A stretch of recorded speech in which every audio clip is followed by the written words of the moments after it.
The Palestinian president said Wednesday his people will not accept any role for the United States in the Mideast peace process from now on, following President Donald Trump's recognition of Jerusalem as the capital of Israel.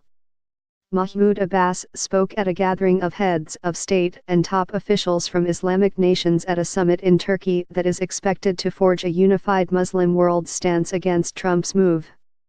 Abbas called Trump's decision a crime that threatened world peace.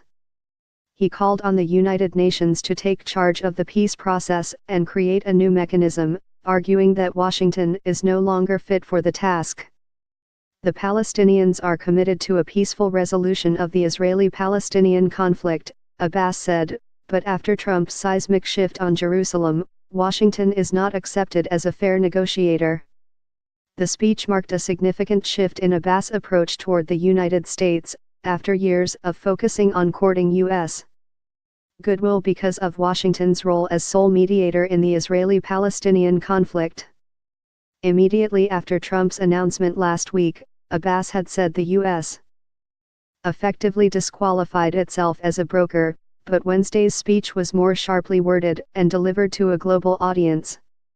Last week, Abbas' aides said the Palestinian leader would not meet with Mike Pence during the U.S. Vice President's planned visit to Israel and the West Bank next week.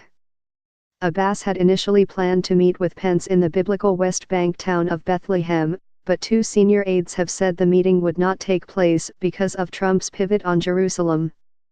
The Istanbul gathering of heads of state and top officials from the 57-member Organization of Islamic Cooperation is also an opportunity for the Muslim world to offer its strongest response yet to Washington's move.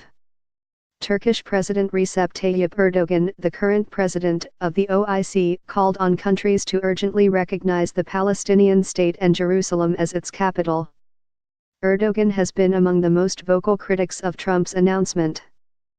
In remarks to the summit, he said Israel is an occupying state and a terror state.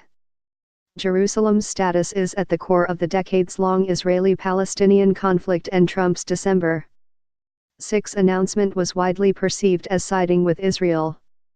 It also raised fears of more bloodshed as past crises over Jerusalem had triggered violent outbreaks. Earlier, in opening remarks to a pre-summit meeting, Turkey's foreign minister, Mevlut Cavusoglu, told OIC foreign ministers that the U.S. decision aims to legitimize Israel's attempt to occupy Jerusalem. They expect the Islamic nation to remain silent, he said. But we will never be silent. This bullying eliminates the possibility of peace and the grounds for shared life. The U.S. decision is null for us.